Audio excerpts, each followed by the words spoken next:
I chiefly would like to appeal to your minds tonight, and not particularly to your emotions. For emotions are a great deal like water. You can print something in the water and it soon washes away. But when the impressions are made sufficiently deep upon the inner mind, and especially upon the stuff of the subconscious, that is likely to remain and to grow and expand. I wish we could think of that great statement beforehand of St. Paul, that for me to live is Christ. I think nearly everyone who thinks at all in these days has a feeling that we are rushing pell-mell toward something we know not what. And many express it in such terms as the candle is burning low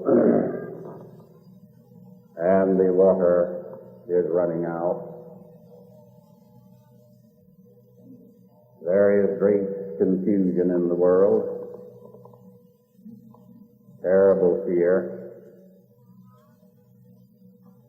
and almost incomprehensible uncertainty in the hearts and souls of people. The four freedoms haven't been realized as they were written into our Atlantic Charter, and we have been in a stew of anxiety since 1914. And instead of getting better, it's getting worse.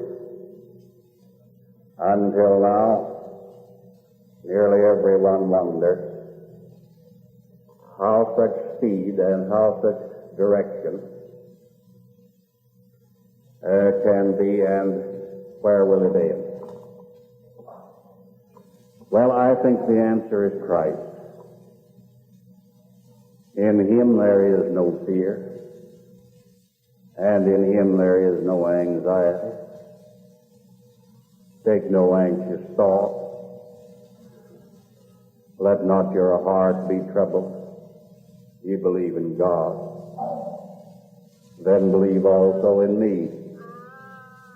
In my Father's house there are many mansions, and if I did not know it, I would have told you so. And I've always got a place prepared for you if you believe. I think the answer is Christ. I think He is the answer to everything, and outside of Him there is no answer. Where He is absent at the peace conferences, there is no peace present. And so without Him, we can do nothing. But with Him we have the perfect security. He said, my kingdom is within you. It's not low over here, it's not low over there. And the kingdom of heaven comes not from observation and analysis, neither here nor there, not localized. The kingdom of heaven is within you. That is, the kingdom of heaven is in with you. And He said, let the kingdom come into your consciousness on earth even as it is in heaven. For wherever you go, there the kingdom is in with you. If you descend into hell, the kingdom's there. Whatever you're doing, the kingdom is there. Wherever you are, the kingdom is there with you.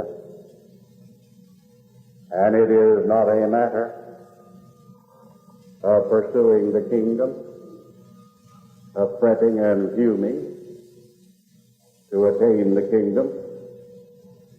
It's only a matter of opening up and receiving what already is. And that kingdom is available to anybody, anywhere, anytime. And once touched by that kingdom, nothing will ever be the same again.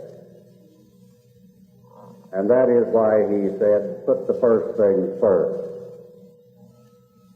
Seek ye first the kingdom of God and his righteousness, and then all these other things will be taken care of. There's nothing to worry about, nothing to be anxious about. Even the non-believers know that. And so he came preaching this thing that already is. We talk about coexistence. Why, there's only one coexistence. That's the kingdom of heaven. Any coexistence that alienates the kingdom of heaven is no coexistence. That's just chaos. And so tonight I hope that I might appeal to your minds rather than your emotions. And I might say that what I'm going to say has no particular impact upon me emotionally at all. I'm glad for everything that has happened to me in my life. I am glad and thankful for every adversity, for every pain that has been inflicted, for every sorrow that has come not only upon me but upon my loved ones. I am sorry. I am not sorry for any steps I have taken that were wrong. But I would be sorry if it hadn't turned out the way it did. But I do know this, and I know it by very definite experience, that in the love of Christ all things work together for good. And it all comes out right in his love. And so I would not have you commiserate with me and to think sadly of what I might have been passing through. For none of this memory has any impact upon my life now except as good material that witnesses to the power and glory of God. Outside of that, it would have no importance or no significance. I think you will realize when I am through tonight that Jesus is the same yesterday, today, and forever. And what he said, he says, and will say. And what he did, he does, and will do. That he is not a figment of a religious imagination. He is not some remote being who hung on a cross on Calvary and died.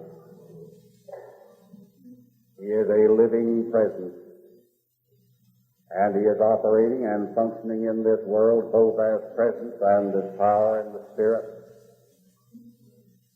And he is ever available to anybody who even opens the slightest crack or crevice to him sincerely and with integrity and truthfulness. He's more eager to come in 1,000,000 times than anyone could possibly want him to come in. And he can appear to anybody at the same time and everybody at the same time. And in appearing to everybody in the same time, he will never neglect anybody else. Those great scriptures in John 14, 20, 21 can be fulfilled in any life to his willing. In that day I will manifest myself to you and take up my abode. Those scriptures are true for everyone. And those were the scriptures fulfilled in my own life. And I know what the grace of God means, because they were fulfilled in my life without any self-effort on my part. In fact, they were fulfilled when I was completely antagonistic to Christ. And when I was hating everything that Christ stood for. And when I was hating everybody who pretended to be a follower of Christ. I was anything but sympathetic toward him and his way of life. And by the grace of God, he took that all out of me and gave me the truth. That hate is not the way, love is the way. That fear is not the way, faith is the way.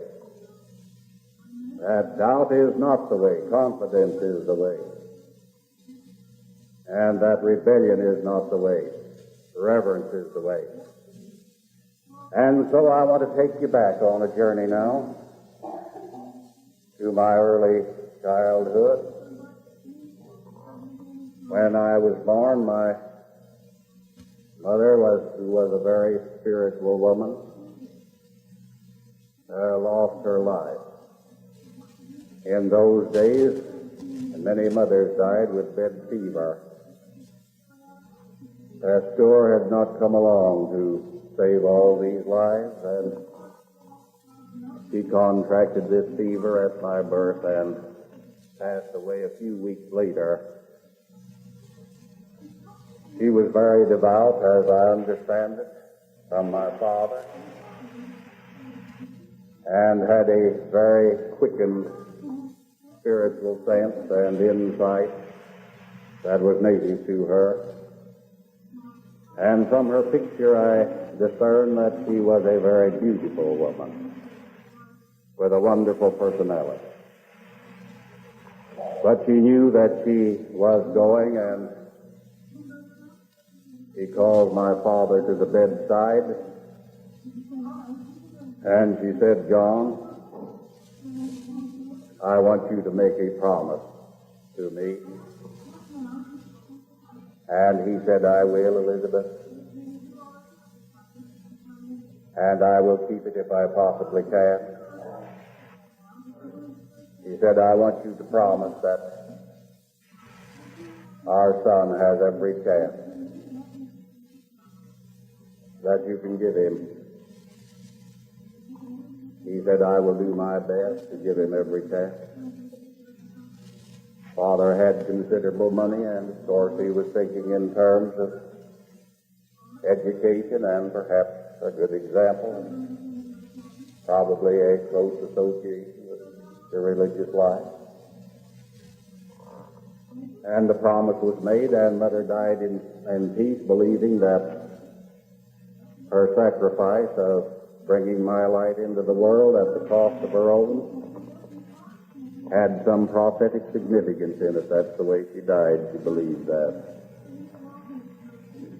She felt that this life she brought in and laid down her own for had destiny in it. And she told him so. She told him that she felt as she was leaving this plane that she felt a sense of destiny, and that her hopes and her dreams and ideals and her beliefs would somehow or other, in the mysterious and wonderful ways of God, be realized in this son. And so she had a nice passing. She passed in those comforting beliefs. Almost certainties, I guess they were. And Father made up his mind and committed his life to fulfilling this promise that he made to her. And then when I was 8 years of age, I began to disappoint all her hopes and all his. Up to that time, I think my life was fairly normal. And then I entered into a psychopathic condition that led me on a wild goose chase through the labyrinth of the American underworld. It started in a schoolroom where I had to say a recitation, teach a teach. In those days, we had recitation day. Everybody had a chance to say his piece, and I had a very poor memory and still have. It's a little worse now than it was then. And my sister had tried her level best to help me to commit the little poem, Twinkle, Twinkle, Little Star. And she labored with it for about 3 weeks, trying to get me to memorize that. And I thought I had it, and she thought I had it. And then recitation day came, and I was called, felt quite proud, confident, stepped forward, got through the first line or two. But when I got to the second verse, I lost track of my key phrase, and I forgot. I stumbled around there trying to think of it, very embarrassed, and then the kids all burst out laughing. And I turned to the teacher for comfort and support. I didn't know exactly what I turned to her for, but it seemed to me that she was God, and that I was in trouble. And they were all laughing.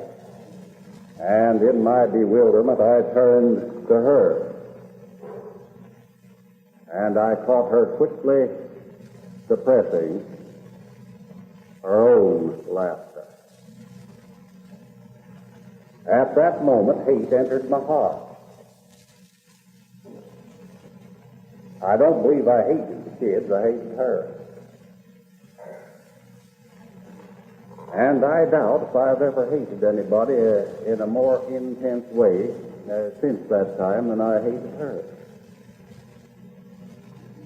And I honestly believe that I could have done violence to her if I'd been big enough. But that experience seemed to be just the very impact that there was a kink somewhere in my personality, and that joke did it. And it knocked me over on the left-hand side, and from that time on, I lost all desire to associate with kids my own age.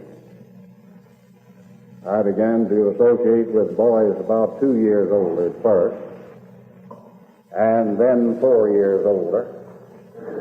By the time I was 10 years of age, I was associating only with men. And I was copying all their vices and studiously ignoring all their virtues. I was already drinking at that age. By the time I was 11 years old, I was a gambler and a cheater at that. And when I was in my teens, I was in crime. And I stayed in crime for 25 years. Getting deeper and deeper and deeper into it, and doing more and more and more time in prison. I had reached a place where I was up in this courthouse the other night, and it reminded me very much of the last time I was sentenced to prison. I was up behind the bench there, and we had a lecture there. First time I've ever been on the bench. And I've been before a lot of them, but I've never been behind one before. I got quite a kick out of that. Felt like a judge standing up there. I believe if I had sat down in the judge's chair, I really would have felt like a judge. I remembered that 1923, I stood out in front of the bench for the last time. And the judge sentenced me to what constituted a lifetime sentence for me, for I was already broken down in health, everything else.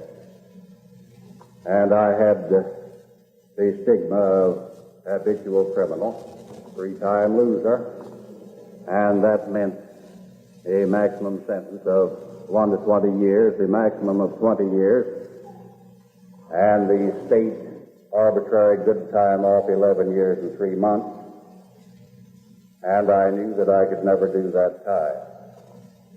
I doubted if I could live 2 years more in prison. And that judge made some remarks to me there, and they were true. He said to me as he sentenced me that I had defeated justice, that there wasn't anything that the law could do with me or for me. And he said, not even God can help you. And at that time I was willing to say amen to that, because I didn't have any God and didn't believe any God, and I felt he was a hypocrite in even using the word God. But later on I realized that he was mistaken, that God can help anyone regardless of how far down in the scale they've gone. And that proved to be the truth in my case. The time before this last sentence, Father came to the prison to receive me and take me home. And it was on this journey home that he told me about my mother. He told me a lot of things on that trip. One thing he said, that he had been converted at the age of 17. And at the time he was converted, he was definitely called to the ministry. And he said he rejected that call and instead went into business and set about to fulfill his ambitions of making money and making a success in the business world. But he said always on the inside of him he felt a gnawing emptiness, and he felt as though he had somehow or other stabbed Christ in the back. And he made this remark: I have done everything that I can materially for you to help you, but it has proven inadequate. And he said, really, I am not worthy for you even to make any kind of an effort. But he said, I do want you to make good this time. And I want you to do it not for my sake, but for your mother's sake, who believed in you. And while he was talking to me and telling me about my mother, I was planning my next crime. And not only that, not only did I injure him, but I added insult to injury by going into the town where I was born and committing one of the shoddiest and cheapest burglaries